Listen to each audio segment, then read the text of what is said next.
नमस्कार, सरोकार संवादमा यहाँलाई स्वागत छ। म श्रीकृष्ण नेउपाने। मुलुक यति बेला कोभिड-19 को आक्रान्तमा छ र जनताहरू यो आक्रान्तलाई झेलिरहेका छन् र कुनै बेला रोगबाट बच्नको लागि स्वदेश फर्केका कतिपय नेपालीहरू यति बेला रोगलाई छल्दै फेरि भोगका लागि विदेश जाने, मुगलान पस्ने लर्को पनि लागेको छ र शहरका विभिन्न चोक र गल्लीहरूमा जो श्रम गरेर खाने वर्ग थियो त्यो वर्गहरू यति बेला थाल थापेर खानुपर्ने अवस्थामा छन् र जनताको सरकार भनिएको यो सरकारले जनताका यी तमाम आधारभूत आवश्यकताहरू पनि पुरा गर्न सकेन भनेर सरकार आलोचित भइरहँदाखेरि सरकार चाहिँ पछिल्लो समय आफ्ना पराजित नेताहरूलाई व्यवस्थापन गर्ने ध्याउनमा लागेको छ भनेर नेकपा भित्रकै कतिपय नेताहरूले सरकारको र पार्टी नेतृत्वको आलोचना गरिरहेको अवस्था छ। यी र यस्तै विषयमा आज हामी छलफल गर्दैछौँ। यसका लागि आज मसँग हुनुहुन्छ नेकपाका एकजना सांसद जो पूर्व अर्थ राज्य मन्त्री पनि हुनुहुन्छ, दामोदर भण्डारी। भण्डारीजी नमस्कार, स्वागत छ कार्यक्रममा यहाँलाई। नमस्कार, धन्यवाद। मैले चाहिँ जान्न खोजेको विषय चाहिँ के हो भने यति लामो समय 6 महिनासम्म लकडाउन गरिँदाखेरि अथवा निषेधाज्ञा जे भए पनि मुलुक लगभग सटडाउनको अवस्थामा नै छ 6 महिना यता। त्यो वर्गलाई टार्गेट गरेर सरकारले केही कार्यक्रम ल्याएको भए हुन्थ्यो होला, किनभने यसबीचमा बजेट पनि आयो, सरकारको नीति तथा कार्यक्रम पनि आयो अनि देशमा चाहिँ एकदमै विज्ञ भनिएका अर्थमन्त्रीजी पनि हुनुहुन्थ्यो। त्यो अवस्थामा पनि त्यो भुइँ मान्छेहरूलाई सम्बोधन गर्ने खालको बजेट किन आउन सकेन?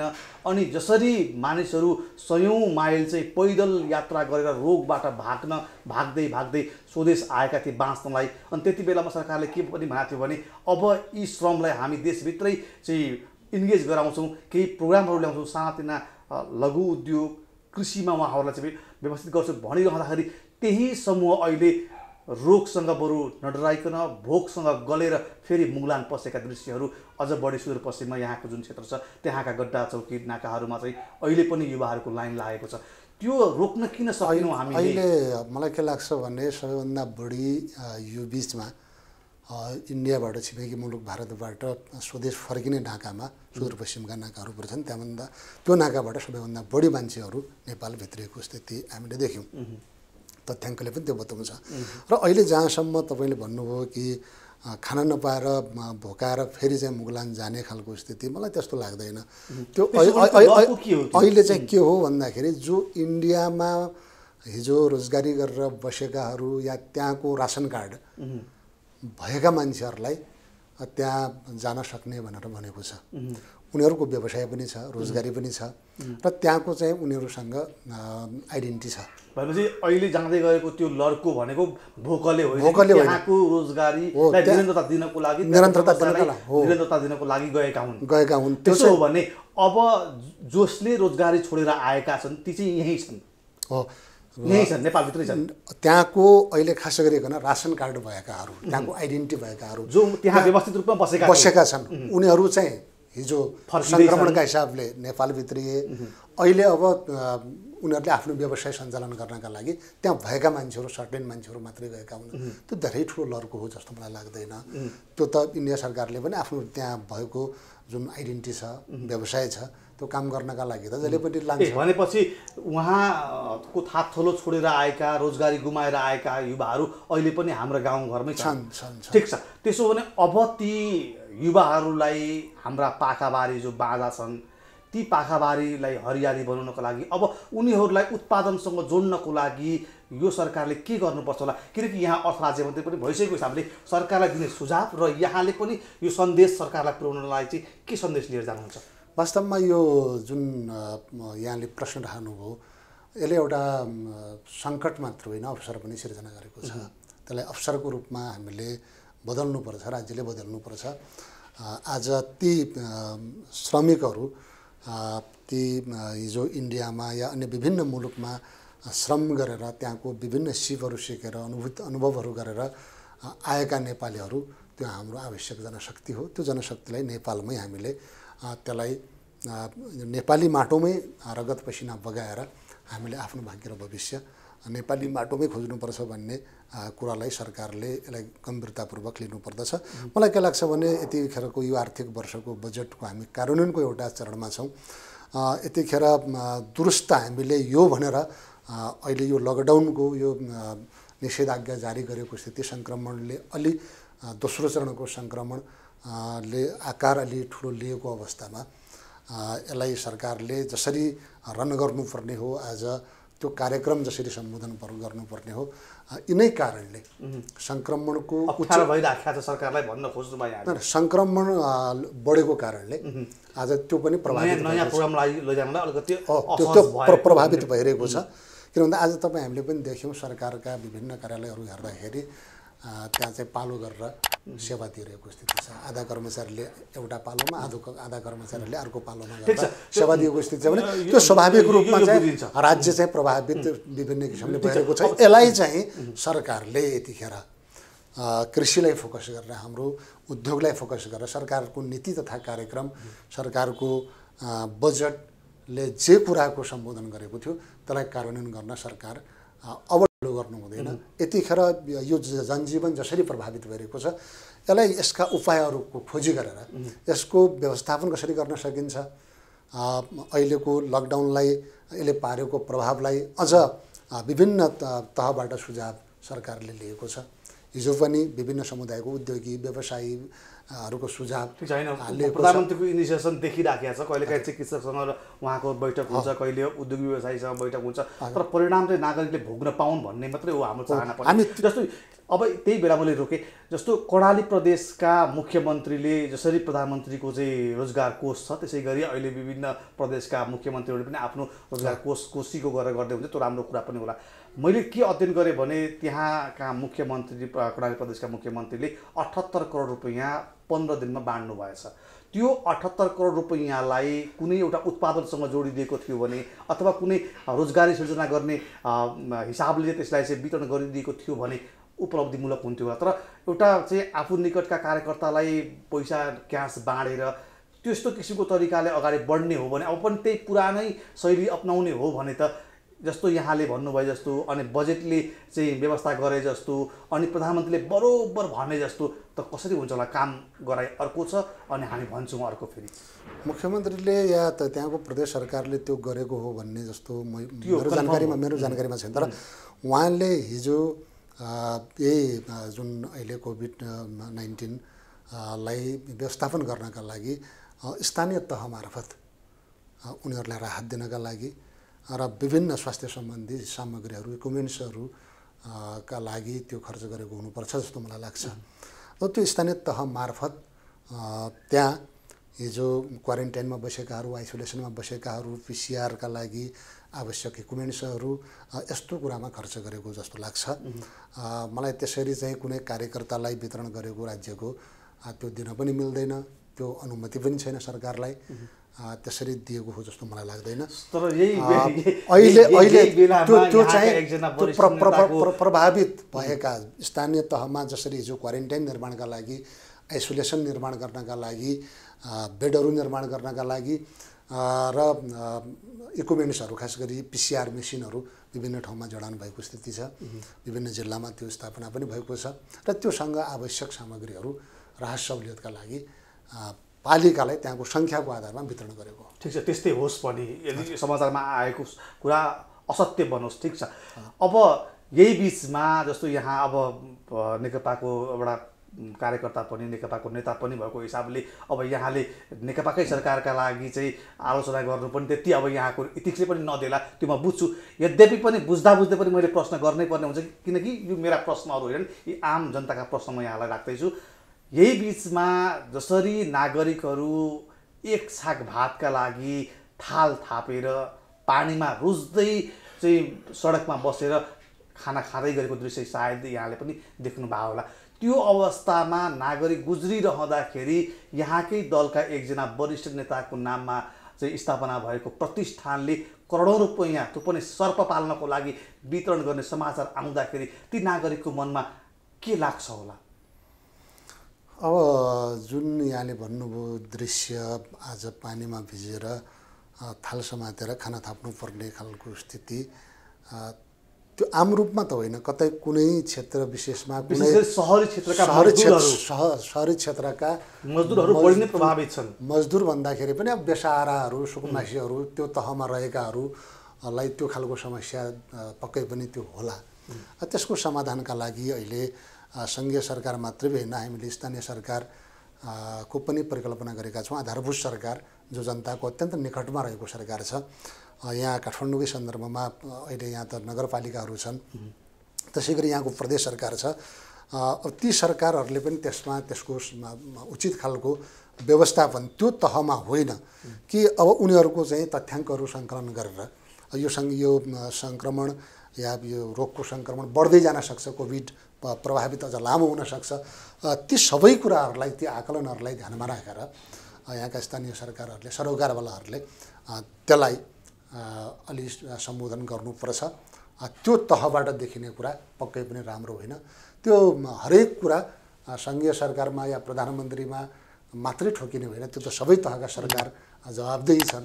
यसकारणले आधारभूत तहको सरकार भनेको स्थानीय तह हो। सङ्घीय सरकार र अन्य सरकार बिच समन्वय हुन सकिरहेको छैन। समन्वय भने त्यो सङ्ख्या, त्यो आज काठमाडौँका ती श्रमिकहरू या कुनै ठाउँका पनि श्रमिकहरू जो आज घरबार विहीन भएका छन् या उनीहरूले खान नपाएको स्थिति छ, रोजगारी गुमाएको स्थिति छ, सबै सटडाउन भइसकेपछि काम नपाउने स्थिति छ, उनीहरूको तथ्याङ्क सङ्कलन गरेर त्यसका लागि स्थानीय तहको सरकार बढी जिम्मेवार छ, उसले जिम्मेवार बन्नुपर्छ।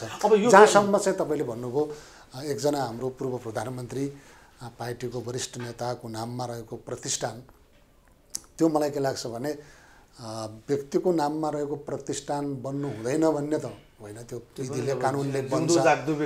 जिउँदो जाग्दो व्यक्तिले चाहिँ अब त्यो कता कता नमिल्दो अमिल्दो असुहाउँदो जस्तो लागिरहेको छ जनतालाई। मलाई के लाग्छ भने त्यो जुन व्यवसाय त्यो प्रतिष्ठानले गरिरहेको छ, एक प्रकारले अहिलेको सन्दर्भमा त त्यो एकतिर मान्छे चाहिँ भोकभोकै बस्नुपर्ने, पानीमा देखियो, यो स्वाभाविक छ, यो अलि बेठिक पनि भयो।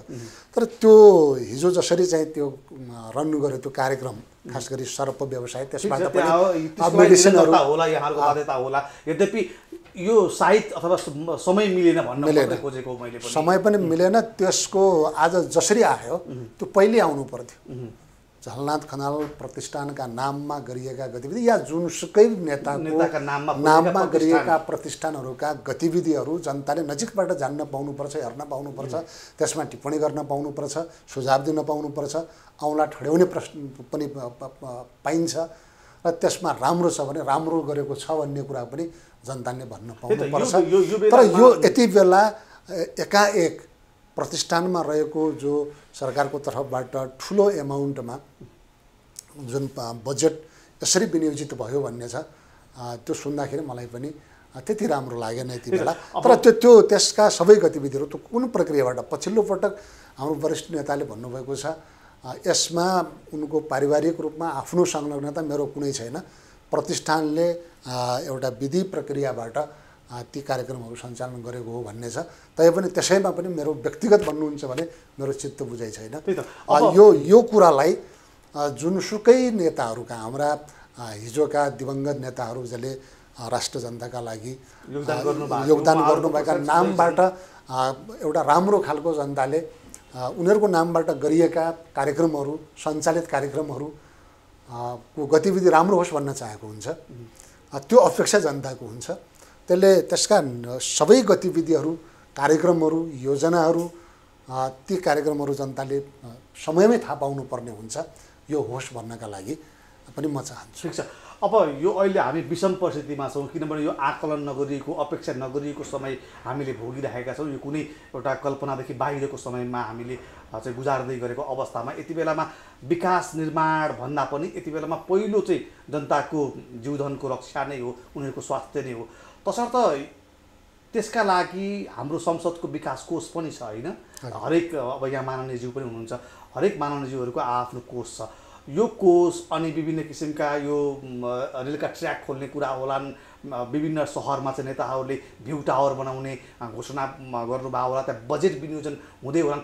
बरु ती कुराहरूलाई तत्काल 1-2 वर्ष थाँती राखेर यो लडाइँ चाहिँ एकैचोटि लड्दाखेरि के हुन्थ्यो, यसमा चाहिँ प्रायोरिटी पुगेन भन्ने कुरा छ क्या? मलाई त्यस्तो लाग्दैन। अहिले यहाँले भन्नुभयो यो सांसद कोषको प्रश्न, यो धेरै पटक यो कोषको बारेमा विषयहरू उठेका छन्, प्रश्नहरू उठेका छन्। यसलाई अझै पनि राम्ररी व्याख्या गर्न गरिएको छैन। यो यतिखेर हिजो अलि अगाडि 48 सालदेखि पछिको सांसद कोष भनेर केही बजेटहरू त्यो सांसदले आफ्नो निर्वाचन क्षेत्रमा खर्च गर्न पाउने 5-10 लाखको चाहिँ त्यतिखेर प्रयोजन थियो र अहिले भनेको अहिले करोड भने चाहिँ त्यो निर्वाचन क्षेत्र पूर्वाधार विकास साझेदारी कार्यक्रम भन्छ त्यसलाई स्थानीय तहसँग टाइअप गरेर हामीले पूर्वाधारका लागि मात्रै कार्यान्वयन गर्ने सबै स्थानीय तहले हो जुन पालिकामा हामीले चाहिँ सिफारिस गर्यौँ सांसदको भूमिका के मात्रै रह्यो भने त्यो आफ्नो निर्वाचन क्षेत्रमा विकास पूर्वाधारसँग जोडिएका सडक सिँचाइ खानेपानी हिजो भोट माग्दाखेरि केही गर्छु भनेका छन् ती कुराहरूलाई पनि पुरा गरौँ भन्ने खालका अब त्यसो हो भने त्यो कोषलाई चाहिँ यो कोरोना रोकथामको लागि अथवा हरेक पालिकामा चाहिँ एउटा स्वास्थ्य चौकी यही अवसर पनि हो नि त जस्तो यहाँले भन्नुभयो यो एउटा अवसर पनि समस्याले अवसर पनि ल्याउँछ भन्दाखेरि अब हरेक जहाँ चाहिँ स्वास्थ्य चौकी अलिकति सुविधा सम्पन्न छैन भने अब त्यतातर्फ चाहिँ अलिकति त्यो बजेटलाई खर्च गर्ने कि भन्ने कुरा मेरो अहिले सरकारले हिजो अस्ति मात्रै प्रत्येक पालिकामा 5 शय्याको हस्पिटल बनाउने भनेर आवश्यक बजेटको व्यवस्था पनि गरेको छ एउटा पालिकामा 10 लाख रुपियाँ विनियोजित गरेको छ 5 वटा बेडहरू र त्यहाँ डाक्टर सहितको अरू जनशक्ति र त्यसमा अझ प्रदेश सरकार स्थानीय तह समेतको साझेदारीमा त्यसलाई वृद्धि गर्न सकिने पनि बनेको छ हिजो गत आर्थिक वर्षको हाम्रो निर्वाचन क्षेत्र पूर्वाधार विकास साझेदारी कार्यक्रम जो समयमै हाम्रो ठेका लाग्न सकेन या सम्झौता हुन सकेन ती बजेटहरूलाई पनि हामीले त्यही पालिकामा कोभिड कोषमा चाहिँ त्यो जम्मा गर्ने भनेका छौँ मेरो जिल्लामा झन्डै 76 लाख जति त्यसैमा चाहिँ खर्च हुँदैछ कोषमा जम्मा छ त्यो खर्च हुन्छ र अहिले पनि हाम्रो जुन यो पूर्वाधार कार्यक्रमको जुन बजेट छ त्यसको निर्देशिका त्यसरी बन्यो भने त्यो त्यसमा खर्च गर्न पनि सकिन्छ मलाई के लाग्छ भने यतिखेर यो आर्थिक वर्षको बजेटमा स्वास्थ्यमा पर्याप्त बजेट हामीले विनियोजित गरेका छौँ यही कुरालाई ध्यानमा राखेर हिजो भूकम्पले अत्यन्त ठुलो जोखिममा अहिले पनि छ मुलुक र त्यसले ध्वस्त पारेका संरचनाहरू अहिले बन्ने क्रममा पुनर्निर्माण हेर्नुहुन्छ भने सायद यो 14 जिल्लाको स्कुलका बिल्डिङहरू हामी हेर्छौँ भने झन्डै 50 वर्षसम्म त्यो बिल्डिङहरू रहन्छ त्यो स्तरको भूकम्प प्रतिरोधी त्यसले त्यो एउटा चाहिँ छोडेर गयो छाप छोडेर गयो हिजोको त्यो ध्वस्त संरचनाले पुनर्निर्माणमा जाँदाखेरि एउटा नयाँ खालको बस्तीको विकास पनि नयाँ किसिमबाट भयो र अहिलेका संरचनाहरू पनि हामी चाहिँ अब यही धराहराको कुरा गरौँ या रानीपोखरीको कुरा गरौँ भनेपछि अब कोभिड पछाडि पनि अबको स्वास्थ्य क्षेत्रमा चाहिँ हामी फड्को अगाडि बढ्छौँ र अलिकति समुन्नत हुन्छौँ र कोही पनि सुत्केरी चाहिँ व्यथा लागेर अकालमा मर्नु पर्दैन यो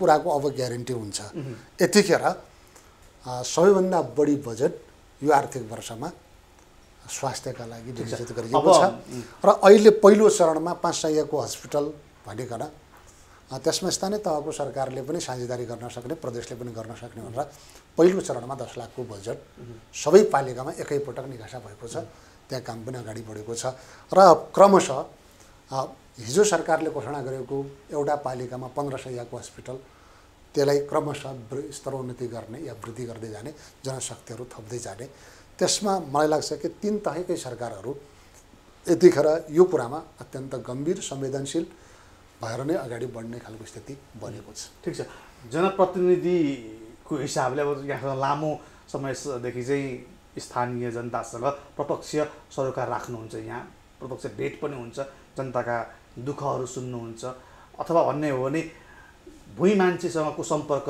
सूत्र नै तपाईँ हो होइन तसर्थ जनताले सरकार चाहिँ कति बेला खोज्छ अनि कति बेला चाहिँ सरकार मेरो सामु भइदियोस् मैले सरकारको अनुभूत गर्न पाए हुन्थ्यो भनेर जनताले चाहन्छ होला वास्तवमा हरेक बेला जनताले राज्यको अनुभूति गर्न पाउनुपर्छ लोकतान्त्रिक मुलुकहरूमा लोकतान्त्रिक सरकार निर्माण भएको बेलामा अझ लोकतान्त्रिक गणतन्त्र सहितको नेकपाको बहुमतको सरकार भएको बेलामा जनताले हरेक पल सरकारलाई खोज्छ तर यही बेलामा चाहिँ जनताहरू किन सरकारसँग खुसी छैनन् मलाई लाग्छ कि जनता सरकारसँग नाखुस छैनन् केही थोरै मानिसहरू थोरै कुराहरू सरकारसँग बढी अपेक्षा हुन्छ त्यो अपेक्षा पुरा गर्ने सामर्थ्य अहिले सरकारसँग छैन। यति बेला सरकार बन्ने बित्तिकै त्यो जादुको छडी हो, उसले सबै समस्याहरू एकैपटक समाधान गरिदिन्छ। त्यति ठुलो अपेक्षा पनि हिजोको विरासत जनताले यो सरकार चाहिँ अगाडिका सरकार जस्तो बिचौलियासँग ठेकेदारसँग अन्य किसिमका चाहिँ यो जुन पुँजीवादी वर्गहरूसँग चाहिँ उठबस नगरोस् भन्ने अपेक्षा राखेका थिए। तर अहिले पछिल्लो समय हेर्ने हो भने सरकार गोविन्द केसीसँग डराउँछ, तर चाहिँ तपाईँको चाहिँ पूर्वका ती अस्पताल सञ्चालक प्रसाईजीसँग चाहिँ उसको साँठगाँठ बढी देखिन्छ। अनि यी कुराहरू त हेरिराखेका छन्। त्यस्तो लाग्दैन। हिजै पनि तपाईँले बिचौलियाको प्रश्न उठाउनु भयो। बिचौलिया भनेर ज्यादै चर्चामा रहेको हाम्रो पार्टीको श्रद्धेय अध्यक्ष कमरेड प्रचण्डजीको घरबेटीको चर्चा पनि यहाँले सुन्नुभयो। बिचौलिया भनेर त्यस्ता पनि विभिन्न प्रश्नहरू आज सरकारले कारवाही गरेको छ।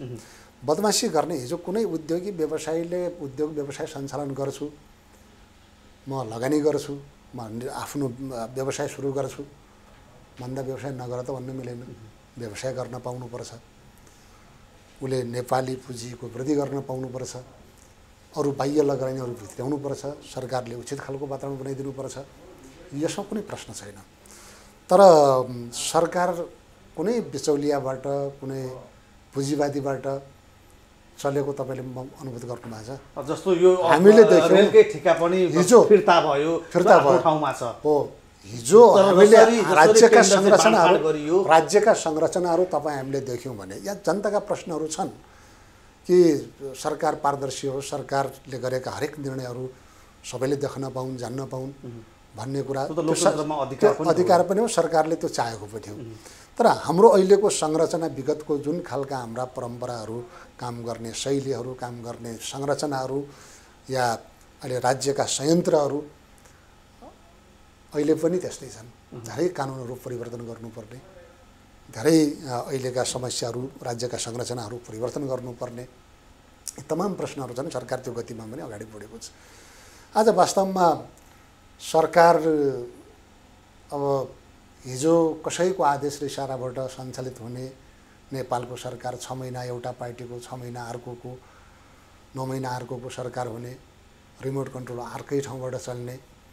आज त यो सरकार खुलम खुला भनिरहेको छ नि। तर फेरि नेपाली जनताले चलाएको नेताहरूको चाहिँ कुरा टेरेन, पार्टीका नेताहरूले भनेको मानेन भनेर चाहिँ यत्रो रडाको भएको चाहिँ के हो त? फेरि पार्टीका नेताहरूले भनेको कुरा सरकार चाहिँ आफू तरिकाले हिँड्यो, स्वेच्छाचारी भयो भनेर पार्टीका नेताहरूले यत्रो यो लकडाउनको अवधिभरि 6 महिनासम्म चाहिँ गरेको यो सबै माथापछि के हो त? वास्तवमा यतिखेर नेकपा भित्र जसरी विवाद सिर्जना गर्न खोजिएको थियो त्यो उपयुक्त थियो र?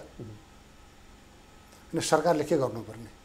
पार्टीले निर्णय गर्छ, पार्टीले निर्णय गर्छ, त्यो निर्णय अनुसार सरकारले अहिले मुख्य रूपमा नेपालको राष्ट्रिय स्वाधीनतामाथि उठेको प्रश्नका बारेमा डटेर सामना गर्ने त्यो सामर्थ्य राख्ने नेपालको इतिहासमा कुनै सरकार देख्नु भएको छ? होइन। सरकारले यतिखेर यो नेपाली जनता आफ्नो भाग्य र भविष्यको फैसला आफू गर्न चाहन्छ। हाम्रा पुर्खाले जुन वीरताका साथ नेपालको सार्वभौम सत्ता र यसको अखण्डता जसरी अक्षुण्ण राख्नका लागि बलिदान गरे त्यो नक्सामा ल्याइएको छ। अब यथार्थ भूमि पनि चाहिँ हामीले भोगचलन गर्ने तरिकाले पनि आओस्, त्यो आम नेपालीको चाहना पनि त्यो छ। नेपाली जनताले साथ दिन्छन्। तर यो बिचमा सरकारले गरेको महत्त्वपूर्ण उपलब्धि भनेको चाहिँ आफ्ना पराजित नेतालाई व्यवस्थापन गर्नेमै यो 6 महिना बित्यो होइन त? त्यो त हो नि। यो वास्तवमा बेठो कुरा हो। हिजो जसरी पार्टीभित्र विवादहरू सिर्जना गर्न खोजियो, सरकारका विरुद्ध जसरी आज सरकारले राम्रो काम गर्दा गर्दा सरकारले बेठिक काम गरे एउटा पनि भन्नु न।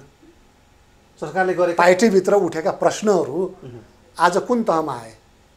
पार्टीले अन्ततः एउटा कार्यदल बनाएर चाहिँ त्यो कार्यदलको माध्यमबाट सुझावहरू लिएर निर्णय गर्ने तहमा पार्टी पुग्दा सुझावहरू के आए? तपाईँ हामी सबैले देखेका छौँ नि। वास्तवमा समस्या त रहेनछ, समस्या त सिर्जना गर्न खोजिएको रहेछ। समस्या भनेको चाहिँ पराजित मान्छेलाई पनि जसरी पनि त्यो पराजित यो कुरामा अहिले पनि पार्टीले अब सर्वसम्मत निर्णय गरिसकेपछि पार्टी निर्णय विरुद्ध म बोल्न त चाहदिनँ, तर वास्तवमा यसले परम्परा गलत किसिमले नजिर स्थापना भनेपछि भोलि तपाईँहरू किन चुनाव लड्ने त? हो, यो प्रश्न मैले भने पार्टीले निर्णय गरेको छ, त्यो निर्णय ठिक छ कि बेठिक छ त्यसले कालान्तरमा त्यसको एउटा परिणाम पनि आउला। तर एउटा निर्वाचनमा पराजित भएका मान्छेहरूले तपाईहरु जस्तो उमेर भएका युवा नेताहरूले 25 सम्म अहिले गरेको गल्तीको भारी बोकेर हिँड्नुपर्ने त्यो बेठिक नजिर स्थापना भएको छ। म त्यो कुरा भन्न चाहन्छु। पार्टीले निर्णय गर्यो, निर्णय त धेरै हुन्छ, तर निर्णयको प्रभाव के हो भन्ने कुरा हो। प्रभाव बेठिक भएको छ। यसले आज नेताहरूको व्यवस्थापनको नाममा पार्टीभित्र हिजो लामो समयदेखि उहाँहरूले आफ्नै कद घटाउनु भएको छ। जनताको जनादेश स्वीकार नगर्ने, हिजो एउटा प्रणालीबाट पराजित भएको कुरालाई त्यसो हो भने ल ठिक छ, अन्तिममा भन्छौँ त्यसो हो भने उहाँ अब अहिले एउटा मन्त्रालय पनि खाली छन्, भोलि क्याबिनेटमा आएर अझ वरियताको हिसाबले पनि प्रधानमन्त्रीभन्दा दोस्रो वरियताको मन्त्री हुनुभयो भने नेपाली जनताले यो सरकारलाई के भन्ने रहेछ भने त्यो बेठिक खालको नजिर स्थापित हुन्छ। त्यो कुरा गर्नु हुँदैन। त्यो सरकारले अहिले खास गरिकन सरकारको फर्मेसन गर्ने भनेको त हाम्रो प्रणालीमा चाहिँ प्रधानमन्त्रीले क्याबिनेट फर्मेसन गर्ने हो। त्यो अधिकार प्रधानमन्त्रीमा सुरक्षित छ। उहाँले यी सबै जनभावनालाई बुझेर अहिलेको जनताको भावनालाई, अहिलेको जनमतलाई, जनताको आकाङ्क्षालाई ध्यानमा राखेर यो कुरालाई सम्बोधन गर्नुपर्छ, ताकि अहिले पार्टीको भागवण्डा मिलाउने नाममा कुनै अमुक मान्छेलाई हिजो एउटा प्रणालीबाट पराजित भएर आएकाहरूलाई हो त्यसरी जिम्मेवारी दिने हो भने यसले गलत परम्परा बसेर सरकारमाथि जनताको प्रश्न उठ्छ। यसकारणले यो कुरालाई ध्यानमा राखेर सम्माननीय प्रधानमन्त्रीज्यूले आवश्यक निर्णय गर्नुपर्छ। पार्टीले पनि त्यो किसिमले निर्णयमा पुग्नुपर्छ। नत्र अब नेताहरूले चुनाव लड्नु परेन, उहाँहरू चुनाव हारे पनि मन्त्री बन्ने कुरा सुनिश्चित हुन्छ भने चुनाव किन यो तज्जी हुन्छ। यो कुरा बेठिक कुरा छ। उहाँहरूको अब भूमिकाका हिसाबले, योगदानका हिसाबले, अनुभवका हिसाबले, सबै हिसाबले उहाँ सम्मानित हुनुहुन्छ। उहाँप्रति मेरो अझै पनि सम्मान छ। मैले उहाँको व्यक्तिगत रूपमा तर उहाँहरूले सम्मानित व्यक्तिले पनि उहाँ बाहिर बसेर पनि आज वामदेव गौतम नारायण काजी श्रेष्ठको जहाँसम्म कुरा छ, उहाँहरू त वामदेव त एउटा लोगो हो नि, नारायण काजी पनि एउटा चर्चित नेता हो। उहाँहरूले राष्ट्रिय सभा जानै पर्ने, गएर मात्रै चिनिने र नगएपछि नचिनिने कुरा त होइन। उहाँ त सिङ्गो देश र दुनियाँले चिनेको नेताहरू हो। उहाँहरूको योगदान छ, उच्च मूल्याङ्कन छ, उहाँको त्याग छ। तर उहाँहरूले अहिले पद लोलुपता र त्यो लोभीपन चाहिँ कति हुँदो रहेछ भन्ने कुरा चाहिँ देखाइदिनु भयो क्या। उहाँको त्यो कद घटेको छ। पार्टीको जुन पछिल्लो निर्णय भएको छ यसले पनि यो जनताको भावनामाथि ठेस पुर्याएको छ। हस्, समय र संवादका लागि यहाँसम्म आइदिनु भयो, यहाँलाई धेरै धेरै धन्यवाद। यहाँलाई पनि धेरै धेरै धन्यवाद। हजुर, सरोकार संवादमा आज हामीले नेकपाभित्रको आन्तरिक राजनीति र नेपाल र नेपालीको सरकार भनेर भनिरहँदाखेरि आम भुइँ मान्छेले भोगिरहेका पीडाहरू सरकारले देखेको छ कि छैन त? यदि देखेको थियो भने जनताले यी तमाम समस्याहरू किन भोगिरहेका छन् र जनताले चाहे अनुसारको काम सरकारले किन गर्न सकेन, यी र यस्तै धेरै प्रश्नहरूका विषयमा आज हामीले छलफल गऱ्यौँ। यसका लागि आज मसँग हुनुहुन्थ्यो एकजना सांसद जो पूर्व अर्थ राज्य मन्त्री पनि हुनुहुन्छ, दामोदर भण्डारी। हवस् त, आजको सरोकार संवाद यति नै। म श्री कृष्ण नेउपाने बिदा हुन्छु। नमस्कार।